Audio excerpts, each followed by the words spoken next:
ವಿದ್ಯಾರ್ಥಿಗಳೇ, 7ನೇ ತರಗತಿ ಗಣಿತ, ಅದರಲ್ಲಿ ಸುತ್ತಳತೆ ಮತ್ತು ವಿಸ್ತೀರ್ಣ ಅನ್ನೋ ಪಾಠದ ಅಭ್ಯಾಸ 11.2ರ 4 ಮತ್ತು 5ರ ಲೆಕ್ಕಗಳನ್ನು ಈ ವಿಡಿಯೋದಲ್ಲಿ ಬಿಡಿಸೋಣ.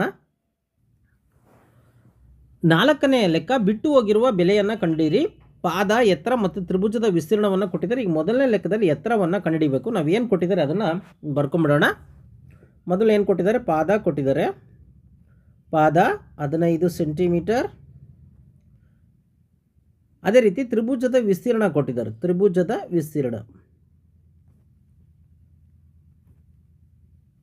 ವಿಸ್ತೀರ್ಣ ಎಷ್ಟು? 87 ಸೆಂಟಿಮೀಟರ್ ಸ್ಕ್ವೇರ್. ಇಲ್ಲಿ ನಾವೇನು ಕಂಡುಹಿಡಿಯಬೇಕು? ಎತ್ತರ ಕಂಡುಹಿಡಿಯಬೇಕು. ತ್ರಿಭುಜದ ಎತ್ತರ ಗೊತ್ತಿಲ್ಲ, ಕ್ವಶನ್ ಮಾರ್ಕ್. ಈಗ ನಮಗೆ ತ್ರಿಭುಜದ ವಿಸ್ತೀರ್ಣದ ಸೂತ್ರ ಗೊತ್ತಿದೆ, ಹಿಂದಿನ ಲೆಕ್ಕದಲ್ಲಿ ಮಾಡಿದ್ದೀವಿ. ತ್ರಿಭುಜದ ವಿಸ್ತೀರ್ಣ ಇಸ್ ಈಕ್ವಲ್ ಟು ಏನು ಸೂತ್ರ?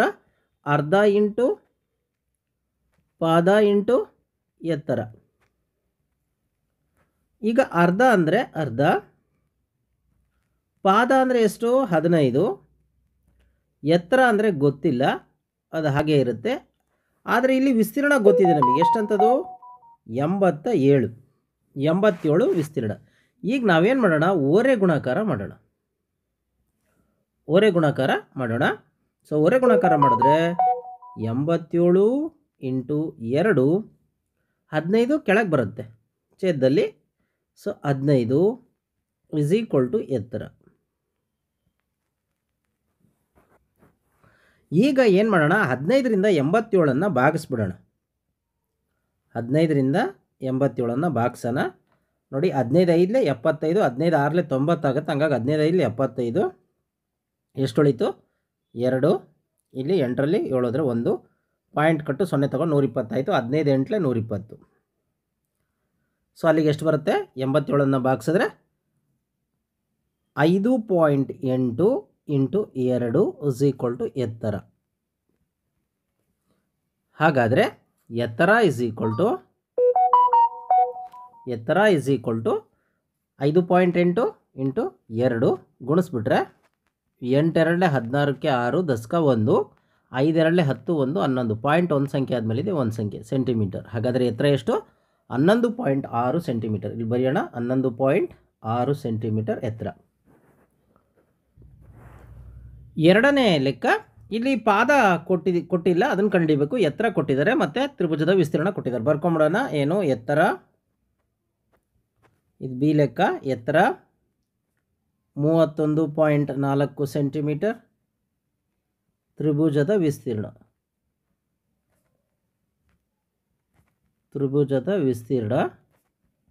Is equal to 1256 centimetre square. ಏನು ಕಂಡುಹಿಡಿಬೇಕು ನಾವು? ಪಾದ ಕಂಡುಹಿಡಿಬೇಕು. ಪಾದ is equal to question mark. ಈಗ ನಮಗೆ ತ್ರಿಭುಜದ ವಿಸ್ತೀರ್ಣದ ಸೂತ್ರ ಗೊತ್ತಿದೆ. ತ್ರಿಭುಜದ ವಿಸ್ತೀರ್ಣ ಏನು? ತ್ರಿಭುಜದ ವಿಸ್ತೀರ್ಣ ಅರ್ಧ ಇಂಟು ಪಾದ ಇಂಟು ಎತ್ತರ. ಇಲ್ಲಿ ತ್ರಿಭುಜದ ವಿಸ್ತೀರ್ಣ ಎಷ್ಟು? 1256.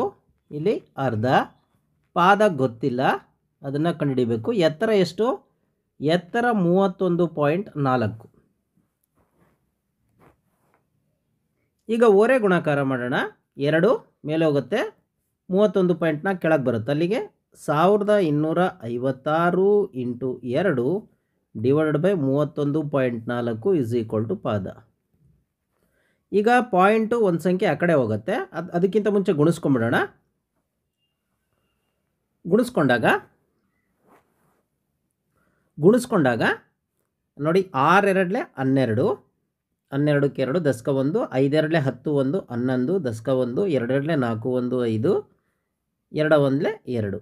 ಅಲ್ಲಿಗೆ 2512 ಬಂತು. ಡಿವೈಡೆಡ್ ಬೈ ಇದು 31 ಏನಿದೆ ಪಾಯಿಂಟನ್ನು ಆ ಕಡೆ ಕಳ್ಸೋಣ. ಅಲ್ಲಿಗೆ 314 ಆಯಿತು. ಮೇಲ್ಗಡೆನೂ ಒಂದು ಪಾಯಿಂಟ್ 0 ತಗೋಬೇಕು ಅಂದರೆ 10 ತಗೋಬೇಕು ಅಂತ ಅರ್ಥ. ಅಲ್ಲಿಗೆ ಪಾದ.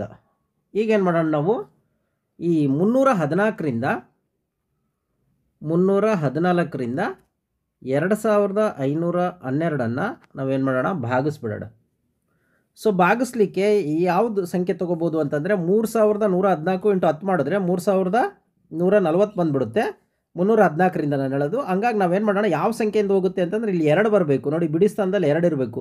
4ಕ್ಕೆ ಏನು ಗುಣಿಸಿದ್ರೆ 2 ಬರುತ್ತೆ ಅಂತಂದರೆ ನೋಡಿ 8 ಹೌದಾ, 4 8 32 ಅಲ್ವಾ, ದಶಕ 3 ಅಲ್ಲಿಗೆ 8 1 8 8 3 11ಕ್ಕೆ 1 ದಶಕ 1 ನೆಕ್ಸ್ಟ್ 8 3 24 1 25. ಸೊ ಎಷ್ಟು ಬರುತ್ತೆ, 8 ಬರುತ್ತೆ. ಸೊ ಪಾದ ಇಸ್ ಈಕ್ವಲ್ ಟು 8. ಇದೇನು ಇದನ್ನು ಭಾಗಿಸಿದ್ರೆ 8 ಬಂತು, ಇಂಟು 10 ಇದೆ 10. ಅಲ್ಲಿ ಪಾದ ಇಸ್ ಈಕ್ವಲ್ ಟು 8 ಇಂಟು 10 80. ಏನಿದು ಸೆಂಟಿಮೀಟರ್. ಸೊ ಹಾಗಾಗಿ ಇಲ್ಲಿ ಬರ್ಕೊಳ್ಳೋಣ 80 ಸೆಂಟಿಮೀಟರ್.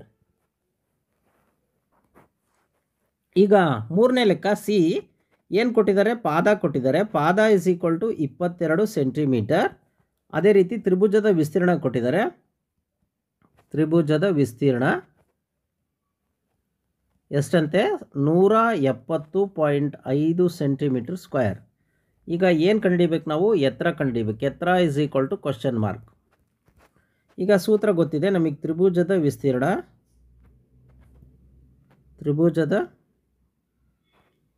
ವಿಸ್ತೀರ್ಣ ಇಸ್ ಈಕ್ವಲ್ ಟು ಅರ್ಧ ಇಂಟು ಪಾದ ಇಂಟು ಎತ್ತರ.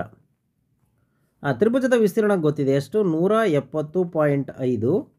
ಇಲ್ಲಿ ಅರ್ಧ, ಪಾದ ಎಷ್ಟು 22, ಎತ್ತರ ಗೊತ್ತಿಲ್ಲ, ಅದನ್ನೇ ಕಂಡುಹಿಡಿಬೇಕು. ಈಗ ಓರೆ ಗುಣಾಕಾರ ಮಾಡೋಣ, ಅಥವಾ 2ರಿಂದ ಡೈರೆಕ್ಟ್ ಭಾಗಿಸ್ಬೋದು ನೋಡ್ರಿ. 2 1 2 11 ಹೌದಾ, ಅಲ್ಲಿಗೆ 170.5 ಇಸ್ ಈಕ್ವಲ್ ಟು 11 ಇಂಟು ಎತ್ತರ. ಈಗ ಒರೆ ಗುಣಾಕಾರ ಮಾಡೋಣ, ಅಲ್ಲಿಗೆ 170.5 divided by 11 is equal to ಎತ್ತರ.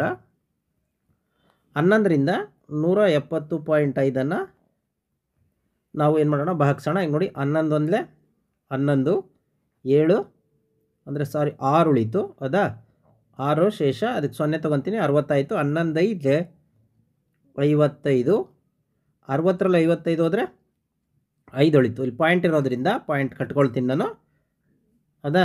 ಈಗ ಮತ್ತೆ ಇಲ್ಲಿ 50, ಈ 5 ಕೆಳಗೆ ತೆಗೆದುಕೊಳ್ತೀನಿ, 55 ಆಯಿತು. ಅಲ್ಲಿಗೆ 11 5 55. ಅಲ್ಲಿಗೆ ಎಷ್ಟು ಬರುತ್ತೆ, ಎತ್ತರ ಇಸ್ ಈಕ್ವಲ್ ಟು 15.5 ಸೆಂಟಿಮೀಟ್ರ್ ಬಂತು. ಸೊ ಅದನ್ನು ಇಲ್ಲಿಗೆ ಬರೆಯೋಣ, 15.5 ಸೆಂಟಿಮೀಟರ್. ಅಲ್ಲಿಗೆ ಈ ಲೆಕ್ಕ ಮುಗಿಯುತ್ತೆ. 5ನೇ ಲೆಕ್ಕ, ಪಿ ಕ್ಯೂ ಆರ್ ಎಸ್ ಒಂದು ಸಮಾಂತರ ಚತುರ್ಭುಜ ಆಗಿದೆ. ಚಿತ್ರ ಕೊಟ್ಟಿದ್ದಾರಲ್ಲ ಅದು. ಕ್ಯೂನಿಂದ ಎಸ್ ಆರ್ಗೆ ಇರ್ತಕ್ಕಂಥ ಎತ್ತರ ಕ್ಯೂ ಎಮ್ ಮತ್ತು ಕ್ಯೂನಿಂದ ಪಿ ಎಸ್ಗೆ ಇರ್ತಕ್ಕಂಥ ಎತ್ತರ ಕ್ಯೂ ಎನ್ ಆಗಿದೆ. ಎಸ್ ಆರು 12 ಅಂತೆ, ಇದು ಎಸ್ ಮತ್ತು ಆರು 12 ಅಂತೆ, 12 ಸೆಂಟಿಮೀಟ್ರು. ಅದೇ ರೀತಿ ಕ್ಯೂ ಎಮ್ಮು ಎಷ್ಟಂತೆ, 7.6 ಆದರೆ ಸಮಾಂತರ ಚತುರ್ಭುಜ ಪಿ ಕ್ಯೂ ಆರ್ ಎಸ್ನ ವಿಸ್ತೀರ್ಣ ಕಂಡುಹಿಡಿಯಕ್ಕೆ ಕೇಳಿದ್ದಾರೆ. ಇಲ್ಲಿ ನಾವೇನು ಬರ್ಕೊಳ್ಳೋಣ, ಈಗ ಎತ್ತರ ಕೊಟ್ಟಿದ್ದಾರೆ ಫಸ್ಟು, ಅಥವಾ ಪಾದ ಕೊಟ್ಟಿದ್ದಾರೆ. ಪಾದ ಯಾವುದು, ಕೆಳಗಿರ್ತಕ್ಕಂಥದ್ದು ಎಸ್ ಆರ್ ಹೌದಾ, ಎಷ್ಟು ಅವರೇ ಕೊಟ್ಬಿಟ್ಟಿದ್ದಾರೆ ನೋಡಿ, 12 ಸೆಂಟಿಮೀಟರ್. ನೆಕ್ಸ್ಟ್ ಎತ್ತರ ನೋಡಿ, ಲಂಬ ಏನಿದೆ ಇದೆ ಎತ್ತರ ಎಷ್ಟು, ಎತ್ತರ ಯಾವುದದು ಕ್ಯೂ ಎಮ್, ಅದು ಎಷ್ಟು 7.6 ಸೆಂಟಿಮೀಟರ್. ಈಗ ಸಮಾಂತರ ಚತುರ್ಭುಜದ ವಿಸ್ತೀರ್ಣ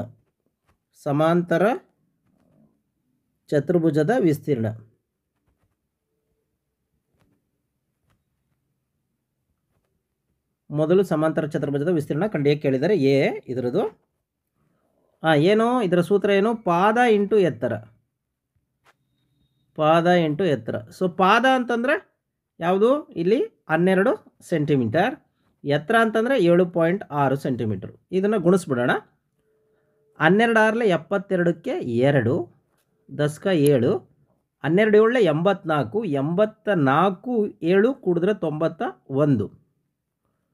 ಸೊ 91.1 ಸಂಖ್ಯೆ ಆದಮೇಲಿದೆ, ಒಂದು ಸಂಖ್ಯೆ ಆದರೆ 91.2 ಸೆಂಟಿಮೀಟರ್ ಸ್ಕ್ವೇರ್. ಇದು ಏನು, ಸಮಾಂತರ ಚತುರ್ಭುಜದ ವಿಸ್ತೀರ್ಣ ಎಷ್ಟು, 91.2 ಸೆಂಟಿಮೀಟರ್ ಸ್ಕ್ವೇರ್. ಇದನ್ನು ಮೊದಲನೇದು ಎ ಕಂಡುಹಿಡಿದ್ವಿ. ಈಗ ಬಿ ಕಂಡುಹಿಡಿಬೇಕು.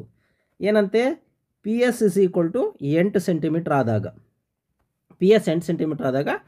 Q N is equal to ಕಂಡುಹಿಡಿಬೇಕು ಅಂತ ಕೇಳಿದ್ದಾರೆ. ಪಿ ಎಸ್ ಅಂತಂದರೆ ನೋಡಿ, ಇಲ್ಲಿಂದ ಇಲ್ಲಿವರೆಗೂ ಏನಿದು ಪಾದ ಹೌದಾ, ಪಾದ. ಇದು ಕ್ಯೂ ಎನ್ ಅನ್ನೋದು ಎತ್ತರ ಕಂಡುಹಿಡಿಬೇಕು ನಮಗೆ. ಹಾಗಾಗಿ ಇನ್ನೊಂದು ಸರಿ ಬರ್ಕೊಳ್ಳೋಣ, ಸಮಾಂತರ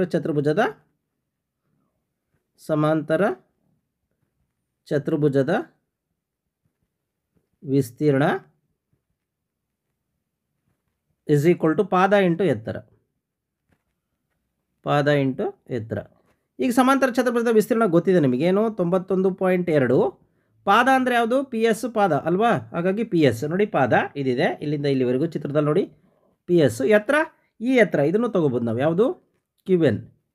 ಸೊ ಈಗ 91.2 is equal to P S ಎಷ್ಟು? 8 ಇಂಟು ಕ್ಯೂ ಎನ್ ಗೊತ್ತಿಲ್ಲ, ಹಾಗೆ ಇರಲಿ. 8ಅನ್ನು ಹೊರೆ ಗುಣಾಕಾರ ಮಾಡೋಣ. ಅಲ್ಲಿಗೆ 91.2 divided by 8 is equal to Q N. ಈಗ ನೋಡಿ, 8ರಿಂದ ಈ 91.2 ಭಾಗಿಸೋಣ. ಭಾಗಿಸ್ತೀನಿ ನೋಡ್ರಿ. 8 ಒಂದಲೇ 8, ಒಂದು ಶೇಷ 11, ಮತ್ತಿನ್ನೊಂದು ಕೆಳಗೆ ತೆಗೆದುಕೊಳ್ತೀನಿ. ಅಲ್ಲಿಗೆ 8 ಒಂದಲೇ 8, 3 ಉಳಿತು. ಹೌದಾ? ಈಗ ಇನ್ನೊಂದು ತೊಗೋಬೇಕಂದ್ರೆ ಪಾಯಿಂಟ್ ಇದೆ, ಸೊ ಪಾಯಿಂಟ್ ಕಟ್ಕೊಳ್ತೀನಿ. 2 ತೊಗೊಳ್ತೀನಿ, 32 ಆಯಿತು. ಹೌದಾ? ಈಗ 8 4 ನೋಡಿ, 8 4 32 ಕಂಪ್ಲೀಟ್ ಹೋಯಿತು. ಅಲ್ಲಿಗೆ Q N is equal to ಎಷ್ಟು? 11.4 ಸೆಂಟಿಮೀಟರ್. ಸೊ ಇದು ಇಲ್ಲಿಗೆ ಲೆಕ್ಕ ಮುಗಿಯುತ್ತೆ.